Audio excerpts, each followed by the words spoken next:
tarde, senhores. Meu nome é Paulo Brasil Sanches Cambises. Eu sou especialista técnico em radioproteção há 30 anos no Instituto de Pesquisa Energética e Nuclear, na Comissão Nacional de Energia Nuclear. Tecnólogo também. Eu tenho uma experiência em acidentes radiológicos, onde trabalhei no tratamento de radioacidentados no acidente de Goiânia. Tenho uma experiência nas centrais nucleares e fui convidado pelo CRTR para dispor sobre esse pleito, que eu acho de extrema importância na área de saúde. Uma vez que nós estamos enfrentando alguns protestos, e dentro desses protestos existe também a melhoria da qualidade de saúde e um risco potencial na saúde, utilizando uma coisa que nós não vemos, que é a radiação ionizante, é de extrema importância. Eu trabalho no Instituto que principalmente estuda o quê? O átomo, né? E depois das explosões de Hiroshima e Nagasaki, nós começamos a perceber os efeitos da radiação ionizante. Então, as aplicações que vão se desenvolvendo ao longo do tempo, né? Principalmente o primordial estudo é o efeito da radiação no átomo, e como nós somos formados de átomos, conjunto de átomos vão formar uma célula, os órgãos humanos e o próprio órgão humano, o ser humano. Então, qualquer aplicação industrial e principalmente médica, nós temos que levar os efeitos biológicos em consideração. Como disse o nosso colega,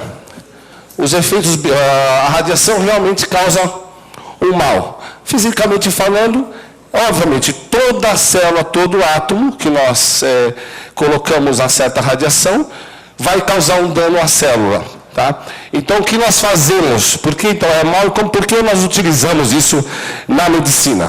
Porque nós usamos o conceito do risco-benefício. Então, eu vou fazer, por exemplo, um tratamento de radioterapia para tentar aniquilar um tumor cancerígeno, neoplásico, mas eu vou colocar essa pessoa com efeitos colaterais, como queda de cabelo, anemia, mas esses efeitos vão ser recuperáveis pelo indivíduo, mas eu vou tratar a doença. Né? E o indivíduo não vai morrer com essa radiação. Assim como tratar com as doses em tomografia e tudo mais. Por quê? Os efeitos biológicos da radiação, elas são resultantes da transferência de energia da radiação para o homem. Né? Então, quer dizer o seguinte, quando nós tomamos uma dose de radiação sem nenhum critério, uma exposição acidental, então, obviamente, nós temos um risco de desenvolver um efeito biológico. Nesse caso, por exemplo, uma dose maciça pode desenvolver o que nós chamamos de uma radiodermite, ou uma queimadura. Mas também temos um outro limiar de risco na radiação, que são doses crônicas pequenas, que se também não se tomar esse devido cuidado, pode desenvolver, por exemplo, um câncer de tireoide, né, que é a doença mais clássica nas pessoas que submetem à radiação a longo prazo. Um exemplo disso, por exemplo, o dentista que tira radiografias e se preocupa com o paciente, mas não vai se preocupar com ele. Ou então o médico que está no seu arco cirúrgico vai tirar uma radiografia na cirurgia e não coloca o avental. Ele vai salvar a vida do paciente, mas vai prejudicar a sua. Próximo.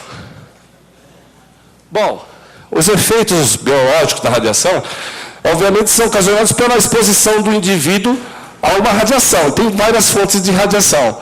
Na indústria, nós temos, né, com fontes na área de produção de medicina, em reatores nucleares. Então, tem hoje diversos tipos de aplicações. Até, por exemplo, a simples Coca-Cola que você toma, a medição de um nível, utiliza-se uma prática radioativa para medir a Coca-Cola. Nem por isso ela está contaminada. Mas em qualquer local se usa a radiação na indústria e na medicina. Então, precisa tomar cuidado com isso. Bom, antes de entender esses efeitos, rapidamente, mas nós temos que diferenciar o que é essas fontes radioativas. Então, nós temos três tipos de fontes radioativas que a gente vê no dia a dia. A primeira é essa aqui, que é aberta. Aqui, por exemplo, é o estado de medicina nuclear. É um laboratório de medicina nuclear, Esta é uma fonte produzida, chama-se iodo, é produzida com solução fisiológica, ela é aplicada no laboratório no paciente, esse iodo vai para a tireoide, esse indivíduo vai passar por um exame de cintilografia, e aí o médico vai ver na tela aquela imagem que vocês viram primeiro brilhante, e vai saber se o indivíduo tem e como está aquele câncer, né? Mas essa fonte, ela causa contaminação.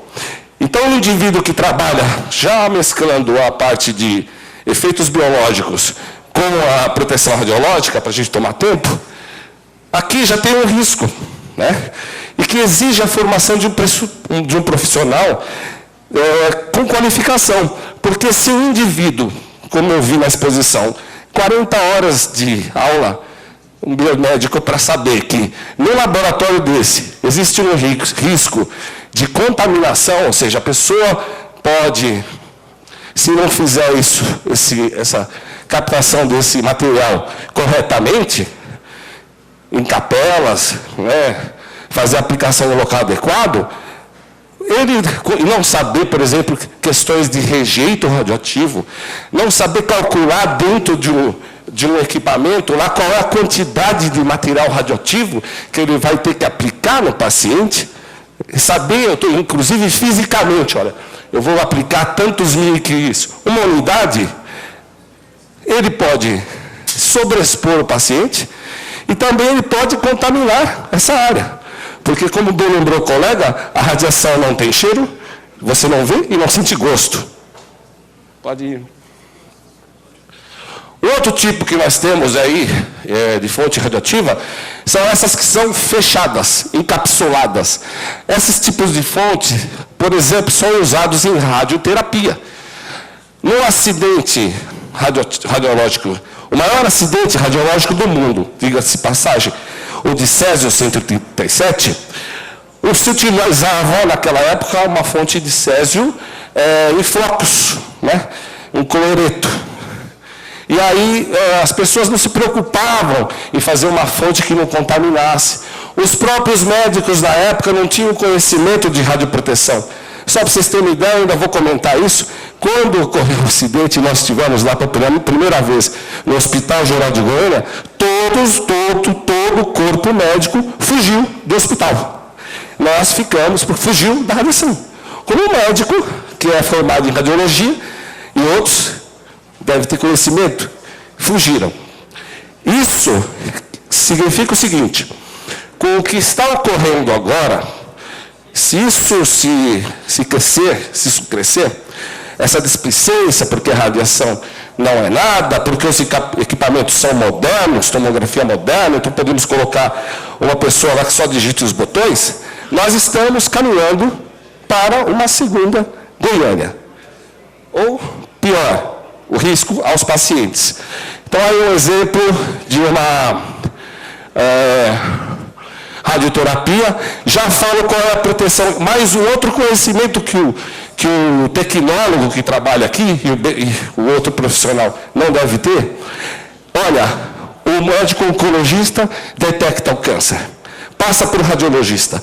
O radiologista sugere a radioterapia, trata com o físico médico, fazem os protocolos, e o tecnólogo e o técnico vão cuidar para que façam as proteções de outros órgãos, que é bem nessa área, sabe muito bem, outros órgãos que não são de interesse, que são chamadas blindagens e filtragem.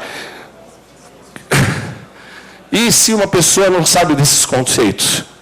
Vou lembrar um incidente ocorrido na Beneficência de Santos, há alguns anos. Próximo. Bom, nós temos os equipamentos que geram radiação a partir da energia elétrica, que é toda a área de equipamentos de raio-x, que vão dos convencionais, tomografia, mamografia e por aí. Esses equipamentos você liga na tomada, desliga e acabou. Então, para entender os efeitos biológicos da radiação, você tem duas formas de se irradiar. Então, existe uma radiação externa, que a fonte está fora e para dentro. É o caso, por exemplo, dos equipamentos de raio-x, é o caso, por exemplo, dos equipamentos que fazem a radioterapia com bombas de cobalto e césio, então feixes de radiação. são utilizados de uma fonte externa ao corpo para se fazer ou um exame diagnóstico ou um tratamento. E a outra forma de irradiação que as pessoas estão submetidas é a irradiação interna, por exemplo, no caso da medicina nuclear, onde você injeta um material radioativo também no corpo para se fazer um diagnóstico ou uma terapia. Pois não. Tudo isso envolve o conhecimento do tecnólogo ou técnico em radiologia, em cada especialidade que os senhores vão ver dos outros profissionais aqui. Então, esses conceitos de radioproteção estão intrínsecos às matérias para se conhecer melhor qual é o tipo de tratamento e radiação que vai ser introduzida no paciente. Então, faz parte do curso, né? Bom, aqui simplesmente o que acontece. Radiação ionizante, senhores deputados, é o seguinte: nós temos um átomo estável, e normalmente ele está lá com cargas elétricas equilibradas, positivas no núcleo, negativas. Então, é um átomo normal dessa madeira, desse microfone. Quando nós bombardeamos esse átomo assim, para a produção de elementos radioativos, nós tiramos um elemento desse átomo, normalmente um elétron. Então, a remoção de um elétron vai deixar o átomo desestabilizado. Então, isso acontece, como nós somos feitos de átomos, isso vai acontecer nas células. Então, bilhões de átomos formam uma célula. E, na célula, a radiação age no núcleo dessa célula. Ela vai agir no nosso DNA. E aí ele vai quebrar esse DNA, o que vai acontecer? A célula vai ficar contaminada e vai morrer. A radiação mata células. O que acontece é que nós não morremos, porque precisa um número de células muito grande ser mortas, que o organismo não dê para recuperar, para que a gente possa adquirir uma doença. E isso é considerado na medicina. Então, nós vamos matar algumas células, mas o organismo vai se recuperar, enquanto isso nós estamos acabando com um tumor cancerígeno. Bom, isso que acontece com a célula, só para explicar. Então, você tem reações químicas aí, você vai montar, essa morte de células vai acarretar o que nós chamamos de radicais livres. Mas, e os radicais livres são o que mais existe risco de provocar um câncer. Mas só que não é só a radiação que faz esses radicais livres, e também não é só a radiação que mata as células. Fumar, beber, vida sedentária, nosso próprio envelhecimento, nós vamos fabricando menos células e esses agentes externos eu também vou matando, né? Eu vi recentemente uma entrevista que, por exemplo, o tomate é muito bom para tirar esses radicais livres. Quer dizer, é a célula morta que vai ocasionar, possivelmente, a proliferação de células com problemas que podem gerar um câncer. Os efeitos biológicos, todos eles, viu? Vai ocorrer isso, né? Primeiro vai ter um fenômeno físico que é no átomo lá, então ionizando, tirando elétrons. Depois, como você desestrutura essa célula vai jogar veneno na própria célula, o núcleo da célula vai jogar veneno nessa própria célula e vai morrer essa célula, né? Que são ruptura de ligações químicas. Depois vão ter efeitos físicos e fisiológicos, quer dizer, fisiologia, nosso funcionamento do corpo pode ser alterado, mas pode ser alterado às vezes imperceptivelmente.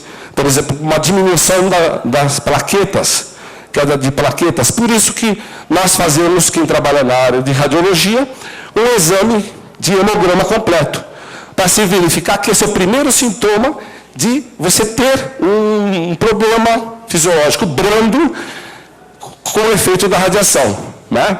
Mas isso é recuperável. Por isso que existem limites de dose. Que chegando a esse limite de dose, que a Comissão Internacional de Radioproteção e a Comissão Nacional de Energia Nuclear adotou, seria assim, 20 milissieverts por ano.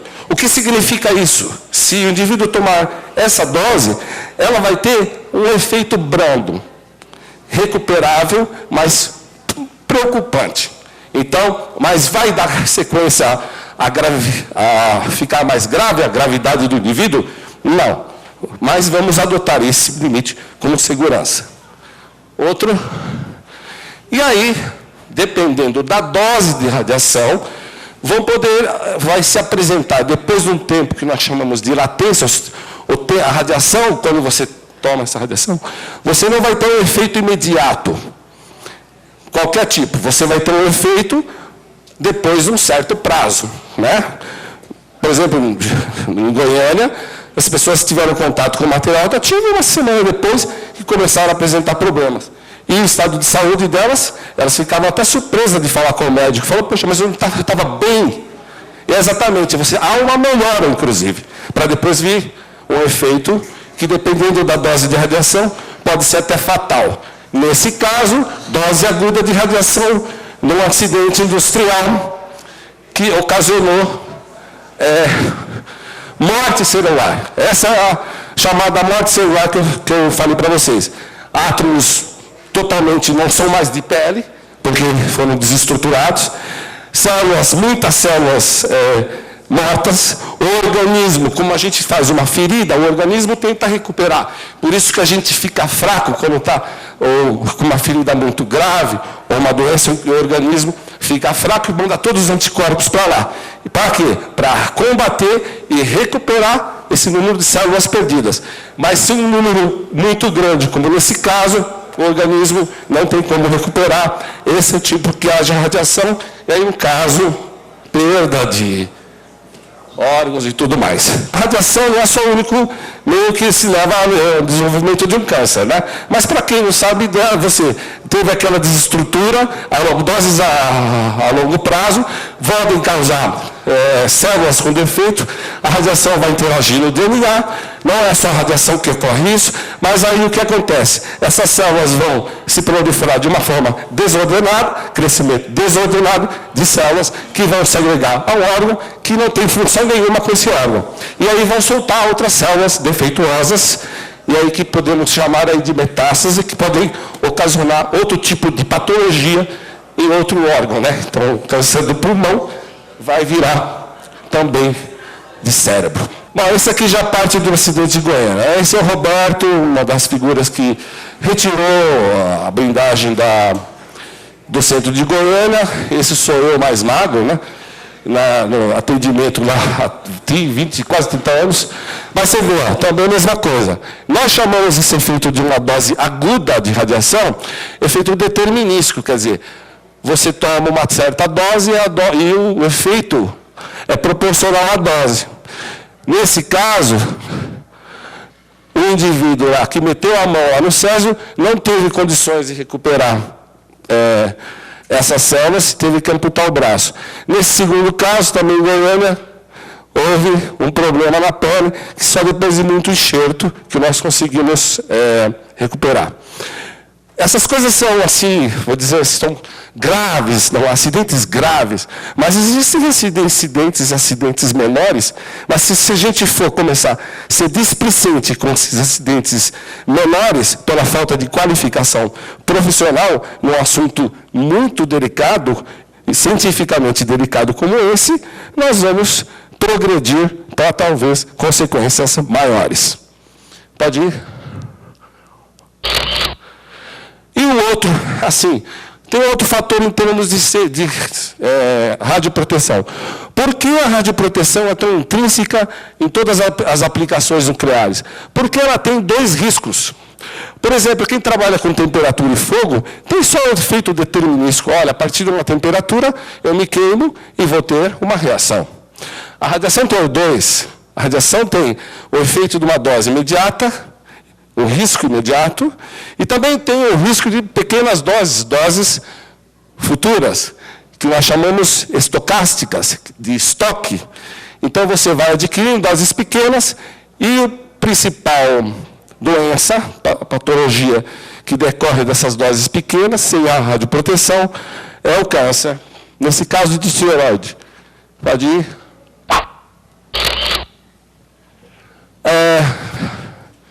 Aqui também. Bom, existia uma preocupação quanto, por exemplo, mulheres grávidas, principalmente nos primeiros dias de gravidade, se submeter ao exame radiológico, por exemplo, uma tomografia. Imaginem o seguinte, a radiação, como eu falei, atinge os átomos, células. Um bebê, um feto, se desenvolve em 9 meses. Então, imagine, dentro do útero existe uma produção celular extremamente grande, né? Então, divisões celulares, divisões, até formar uma criança, um ser humano. De repente, possivelmente, se dentro desse processo de formação celular, você injetar, expor esse feto a um determinado tipo de radiação que ocasione um defeito, né, em uma das células, por impactação de vários átomos, esse defeito for passado para outras células em divisão, pode caracterizar uma mutação. Radiação, por Miller, biólogo, induz a mutações. E também o elemento indivíduo irradiado, também pode ser irradiado suas gônadas, e ele transferir, né, essa imperfeição para outras pessoas. Pode ir? Vejam a proteção radiológica, mais uma vez, no anterior. Né? Eu estou casando tudo isso, o conhecimento que um profissional técnico, tecnólogo, eu fiz esse curso, vários fizeram, tem nas aulas de, por exemplo, tomografia, a radioproteção em raio-x.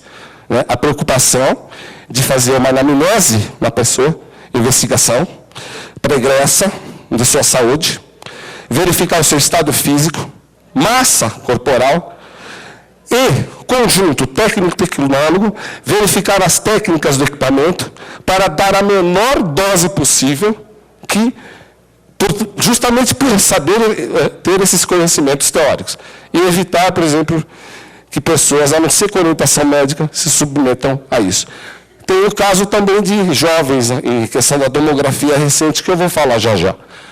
Está aí. Bom, esse quadro da CENEM coloca então o seguinte: as doses de radiação e danos esperados. O que é isso? Depois do acidente nuclear de Hiroshima e Nagasaki, infelizmente a nossa era nuclear começou com essa perversidade humana,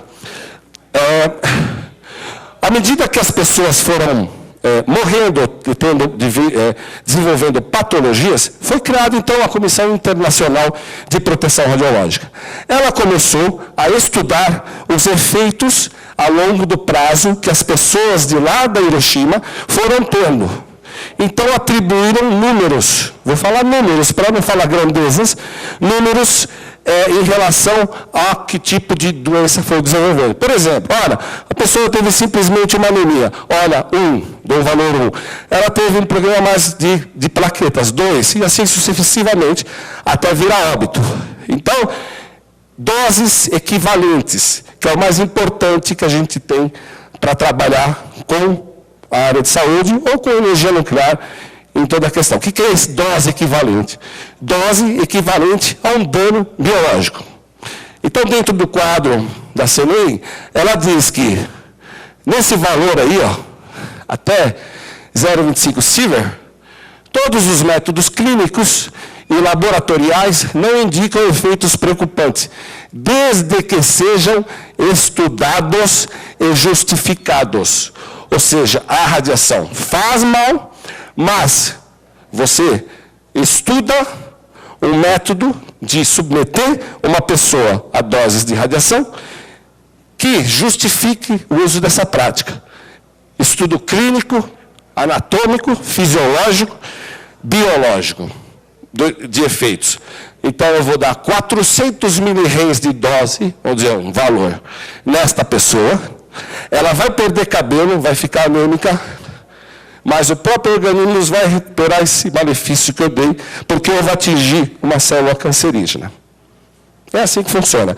Vou tirar uma radiografia, uma tomografia, Esse indivíduo vai tomar uma dose de 20 a 30 vezes, 10 a 30 vezes, numa média, maior que um raio-x, mas eu preciso ter o conhecimento específico de que essa dose de tomografia vai estar influenciando na pessoa, que tipo de pessoa é, qual o tipo de patologia que eu vou investigar, como falou meu colega agora, se eu tenho um problema no tornozelo, eu vou ter que fazer uma tomografia de corpo inteiro? Isso hoje é questionável. Então, quer dizer, já aí entra a questão da proteção radiológica. Então, a proteção radiológica para o paciente investiga e justifica a aplicação dessa dose. O resto são doses que já impactuam o ser humano para o levar a óbito. Já relacionando também com o conhecimento necessário. Eu estou falando agora da parte didática, não da parte de direito, né? Por que isso foi feito nesses cursos de radiologia? Aliás, o curso de radiologia, tecnólogo em radiologia, na Comissão Nacional de Energia, norma 303, ela permite que uma profissional de nível superior, 4 tipos de pessoal de nível superior, possam prestar uma prova para se tornarem supervisores de radioproteção. Químico, matemático, físico e tecnólogo em radiologia. Né? Agora, por quê? Na formação de um curso de radiologia, foram ouvidos também o pessoal da área científica.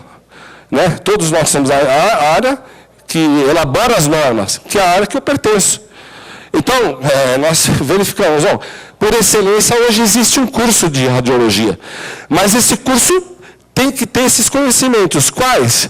Se os efeitos biológicos são esses, dose total recebida. Esse indivíduo tem que saber qual é a dose que vai ser aplicada num paciente no exame de tomografia e qual é a consequência, mesmo mínimas, como eu falei, de morte celular que se recupera.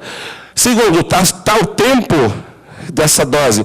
Poxa vida, qual é o tempo que essa pessoa vai passar dentro de uma tomografia, que é um tempo maior, e a dose que ele vai tomar? Eu tenho que estar controlando essa dose e ter esse conhecimento. Localização da fonte.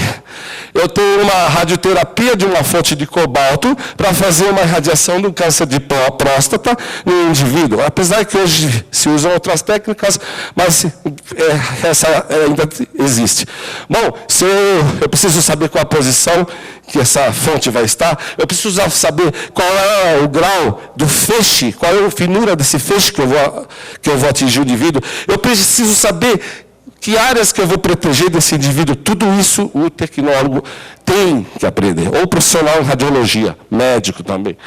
A parte do corpo irradiada, já. A idade, sexo, condições gerais do indivíduo. Esta é a proteção radiológica para a área de saúde. Eu tenho infinidades poderia falar aqui da parte de radioproteção geral, né? Mas eu acho que tornei os efeitos biológicos com a parte de saúde para demonstrar quais são os conhecimentos gerais de radioproteção que o indivíduo profissional tem que ter para trabalhar nessa área. E não são 40 horas de aula que isso vai ser proporcionado. Bom, e aí, o indivíduo também aqui nessa área, porque se estuda fisiologia e anatomia, porque ele tem, junto com essa fisiologia, anatomia e as técnicas, a parte de radioproteção. Porque o tecnólogo na radioproteção, a obrigação dele também saber qual tipo de órgão, quais são mais sensíveis à radiação. Então ele aprende disso e também já é uma parte de radioproteção ao paciente. Pode ir. Sempre lembrando, né, que o 0,25. Então, por que eu estou justificando? Eu estou justificando o malefício. Toda a radiação é maléfica, não, estou justificando por que eu estou aplicando essa radiação. Você vê como a cadeia é complexa? Bom, recentemente vocês devem ter visto essa matéria, saiu na Folha de São Paulo, e a pesquisa que o nosso nobre colega colocou aqui, e já foi, tomografia eleva o risco de câncer em crianças e jovens. Na verdade, o que é isso? Na verdade um bebê tem um crescimento celular muito rápido em 9 meses. Mas uma criança e um adolescente, até seus 14, 15 anos, tem um crescimento também de células maior do que o nosso. Né? Porque os ossos vão se desenvolvendo, então há um desenvolvimento, crescimento de células maior. Então, corre o risco, se o indivíduo não verificar a prática correta e falar, não, esses equipamentos são inadequados, e pode ocasionar um risco desse. Também de ter levar o risco de radiação. Pode ir? Rápido. Câncer, e no hospital de Beneficência Portuguesa de Santos. Mesma coisa. Irradiaram pessoas com conhecimento, irradiaram, só que a fonte era velha. Quer dizer, irradiaram, mas não teve proveito nenhum para o tratamento de câncer. Termino com essa frase. É necessário otimizar os níveis de radiação, ou seja, a exposição de indivíduos a fontes de radiação deve ser mantido tão baixo quanto razoavelmente execuível. Essa é a filosofia Alara, que nos redou na parte de proteção radiológica. E muito obrigado.